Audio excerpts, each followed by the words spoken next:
శ్యామ్ ప్రసన్న. నేనైతే ఫ్లిప్కార్ట్లో room హీటర్ని order చేసా. క్లైమేట్ చాలా చల్లగా ఉంది, మా చిన్నోనికి ఫుల్గా జలుబు అవుతుంది. అందుకనే నాకైతే తెలిసిన వాళ్ళు సజెషన్ చేశారు, అందుకని నేను తీసుకున్నా. నాకు ఇది వచ్చేసి 1465 రూపాయలు పడింది. వారంటీ లేకుండా అయితే 1465 రూపాయలు. మనం 1 year వారంటీతో తీసుకుంటే ఎక్స్ట్రా 100 రూపీస్ అండి. మళ్ళీ ఆన్లైన్ యాప్స్ లాగా ఇది డిఫరెంట్ ఉంది, ఎందుకంటే అన్నీ ఆర్డర్ చేసినాక వచ్చిన ప్రొడక్ట్స్ని చేతికిచ్చేసి వెళ్ళిపోతారు. ఇది ఓపెన్ బాక్స్ అంట.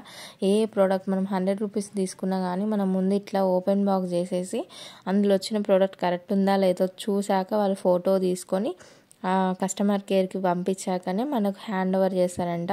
కొత్తగా పెట్టాడంట ఫ్లిప్కార్ట్లో ఈ రూల్. ఎలా వాడాలో నాకు కూడా తెలియదు. ఈ వీడియో మధ్యలో అక్కడక్కడ చెప్తా తనని అడిగాను. ఇప్పుడైతే బాడీ వచ్చేసి ఇది మొత్తం స్టీల్ అండ్ స్టీల్ వచ్చింది. లోపల 2 ట్యూబ్లెట్స్, అవి రాడ్స్ కాదు ట్యూబ్లెట్స్. ఇది జాలి టైప్ ఉంది. దీన్ని మనం ఏదైనా ప్రాబ్లం వచ్చినప్పుడు రిపేర్కి తీసుకెళ్ళినప్పుడు ఓపెన్ అండ్ క్లోజ్ లెక్క అంట అది. ఇప్పుడైతే నేను ఆన్ చేస్తున్నా, అది నాకు తెలీదు ఫస్ట్ టైము. మళ్ళీ మొత్తం బాడీ వచ్చేసి స్టీల్ అండ్ స్టీల్లో ఉంది. నేను తీసుకున్న ప్రోడక్ట్ వచ్చి V-Guard. మంచిదో కాదో కామెంట్ సెక్షన్లో కామెంట్ చేయండి. అది ఆల్రెడీ ఆన్ చేసే ఉన్నాయి స్విచ్చెస్. నాకు భయమే, మళ్ళీ నేను ఆఫ్ చేసా, తర్వాత మళ్ళీ ఆన్ చేసా. ఒక రాడ్కి ఒక స్విచ్, ఒక రాడ్కి ఒక స్విచ్. అంటే మనం 2 ఆన్ చేస్తే 2 రాడ్లు అంటే 2 ట్యూబ్లెట్స్ ఆన్ అవుతాయి, హీట్ అవుద్ది రూము. నాకు టెంపరేచర్ బట్టి మనం అవి సెట్ చేసుకోవచ్చు అంట. 1 కావాలంటే 1 వేసుకోవచ్చు, 2 కావాలంటే 2 వేసుకోవచ్చు అంట. అంతకుమించి దీంట్లో వేరే ఆప్షన్స్ ఏవీ లేవు.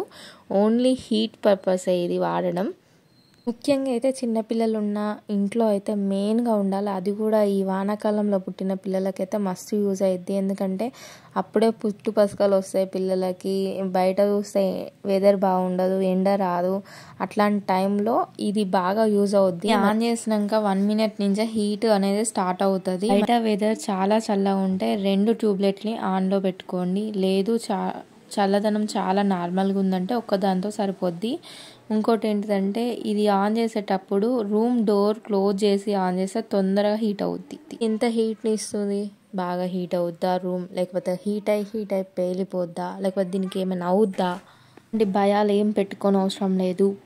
షాక్ ఎట్లా వస్తుందంటే వాటర్ ఇట్లా ఏమైనా మీద పడితే షాక్ వస్తుందంట. తడి చేతులతో ఇట్లా ఏమైనా ముట్టుకుంటే షాక్ వస్తుందంట. అంతకుమించి ఏం లేదు. కాకపోతే అది ఆన్లో ఉన్నప్పుడు మాత్రం బాడీని కానీ లేకపోతే ఆ జాలిని కానీ ఏది టచ్ చేయొద్దు, ఎందుకంటే అంత హీట్ని అది జనరేట్ చేస్తుంది. మళ్ళీ ఇంకోటి ఏంటిదంటే దీని మీద ఏది కవర్ చేయొద్దు. అంటే దీని మీద రాసింది పర్టికులర్గా డు నాట్ కవరింగ్ అని, అట్లాంటి ఏం చేయొద్దు. మళ్ళీ దీని కింద చెక్క టేబుల్ వేసి పెడితే మంచిదంట.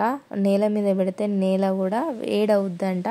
పర్టికులర్ అయితే దీన్ని బట్టలకి దూరంగా పెట్టాలి, చెక్క మీద పెట్టండి, పిల్లలు తిరగని ప్లేస్లో పెట్టండి. ఈ 3 మాత్రం గుర్తు చేసుకోండి అంతే. దీనికి మించింది ఇంకేం లేదు.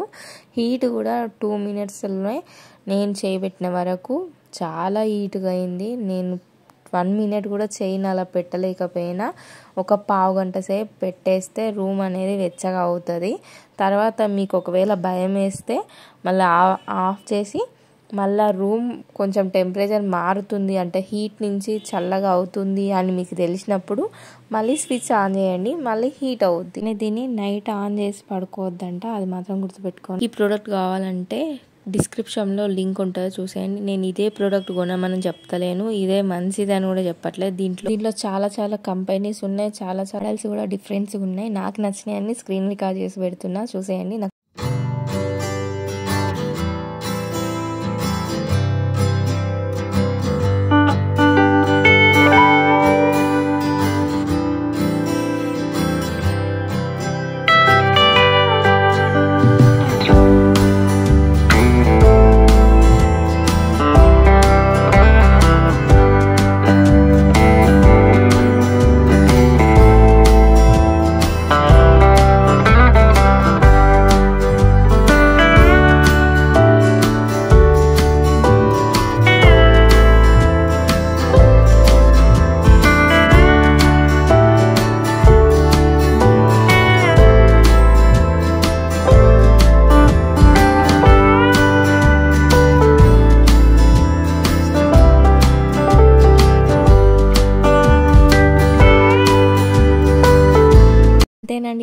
మీకు కనుక ఈ లింక్స్ కావాలంటే కింద డిస్క్రిప్షన్లో ఉంటాయి. ఈ వీడియో కనుక మీకు నచ్చితే లైక్ చేయండి, షేర్ చేయండి, సబ్స్క్రైబ్ చేయండి. ఉంటాం వల్ల బాయ్.